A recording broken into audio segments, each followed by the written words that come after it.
Our solar system formed around 4.5 billion years ago. It developed from a cloud of very fine dust. The dust particles in this cloud stuck together to form clumps, like the dust bunnies under our bed. The dust clumps gradually grew until they formed a disc-shaped cloud. At the center of the cloud, matter became denser and the temperature increased. Thus, the forerunner of our Sun was formed. Once the dust clumps reached a diameter of about 100 meters, they collided more and more frequently. Due to frequent collisions, their size increased, resulting in the formation of the planets. Since the kinetic energy was converted into heat energy during the impacts, the colliding units melted. As a result, heavy metals accumulated in the core of the planets, while low-density silicates became part of the mantle. Due to gradual cooling, the crust solidified, while the core remained fluid. This is how the inner planets were formed. The outer planets, however, were formed differently due to extremely cold temperatures. Ice particles stuck together, attracting hydrogen, helium, and other gases. After they were born, the planets of the solar system underwent numerous impacts, which changed their rotational velocity and the inclination of their axis of rotation. It was during such a collision, around 4 billion years ago, that the material from which the Moon was later formed broke away from the Earth. About 5 billion years from now, the Sun will enter the next phase of stellar evolution.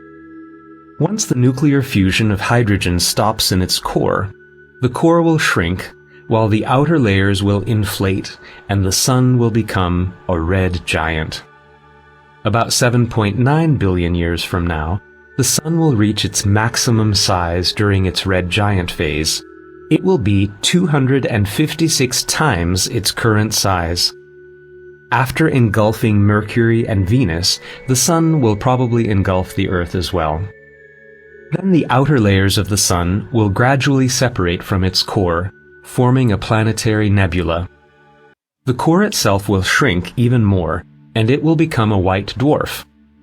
In this phase, the Sun radiates its remaining heat into space.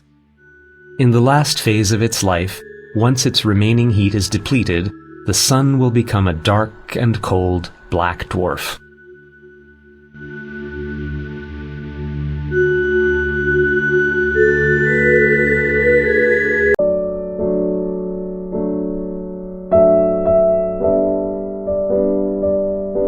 Pluto was considered the smallest planet in the solar system until 2006, when it was recategorized as a dwarf planet. It is 39.5 times further from the Sun than the Earth is. Pluto is the largest dwarf planet with a diameter smaller than that of the Moon. It is composed of materials compressed at high temperatures. Its surface is mainly made up of frozen nitrogen and methane, which melt during the day and create a thin atmosphere. Its largest natural satellite is Charon. For decades it was considered as Pluto's only moon, but 4 more moons have been discovered since 2005. These are, in order of decreasing size, Hydra, Nix, Kerberos, and Styx. The diameter of Pluto is 2,372 kilometers, 19% of that of the Earth. Charon's size is considerable relative to Pluto, so the Pluto-Charon system was once viewed as binary dwarf planets. The diameter of the other moons does not reach 60 kilometers. The target of the New Horizons space probe is Pluto and its moons, as well as examining the objects of the Kuiper belt. It carries 7 scientific instruments which have been used to take photographs and examine the surface and atmosphere of Pluto.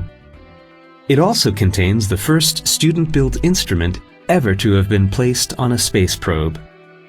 This one maps the quantity and distribution of dust in the solar system from 2012 to 2015.